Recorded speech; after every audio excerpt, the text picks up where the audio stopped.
Morning guys, for today's video gagawa kami ng pilipit. Pilipit yung tawag dito sa amin or biribid. Yan. Simula pa lang po magpigura. Ganyan po siya yung paggawa. Parang nilulobid lang po. Pilipit yung tawag dito sa amin yan. Tapos yan. Medyo marami po yung gawa namin, mga 5 kilos ata yan. Di lang po yan, meron pa yan dito, doon sa kusina. Marami po yung ginawa namin kasi ubos na yung stocks namin. Yan.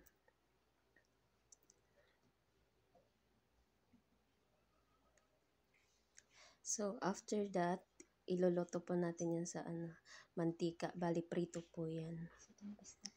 Yan. Diyan, medyo marami na yung nagawa ko. Ganyan. Marami na siya.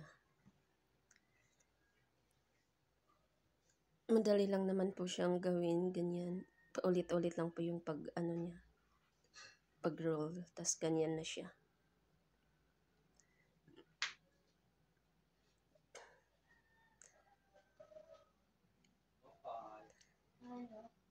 Marami po yan.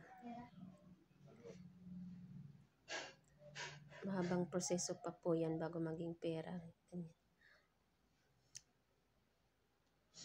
Maliit lang po kasi piso-piso lang yan. Piso-pisong presyuhan.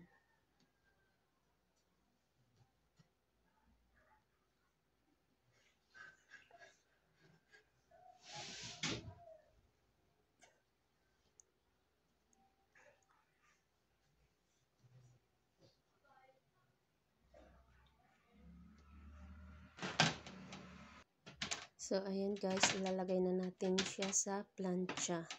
Ganyan po siya. I-arrange lang natin sila. Dapat may space para makatubo pa sila bago lutuin. Ganyan lang po. File lang po hanggang mapuno yung plancha. Ayan.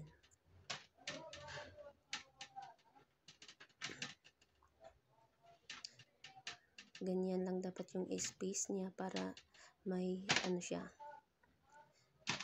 Makatubo pa siya ng konti. And then, after that, pwede nang iluto.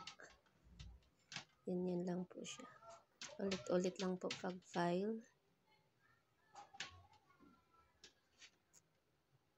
Hanggang mapuno yung plancha.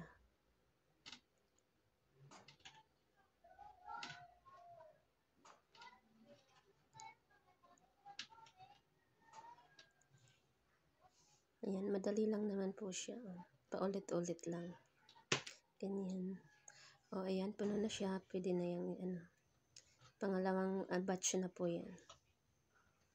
For pag-file ng pilipit sa plancha. Ayan. Bilis lang po yan. Paulit-ulit lang. Ganyan.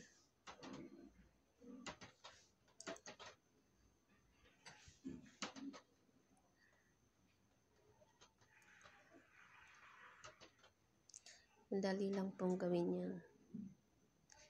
Ulit-ulit lang hanggang mapuno yung plancha.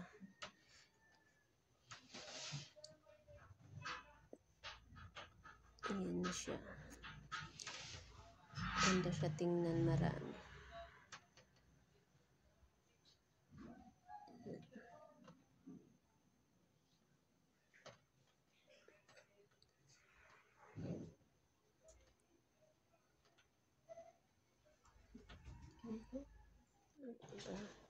Then after that, ito na po lahat yung aming nagawa. Sobrang dami po. Yan, papatubuin mo muna natin kahit ilang minutes lang din. Pwede nang isa lang. Sobrang dami. Thank you guys for watching. Please like and subscribe.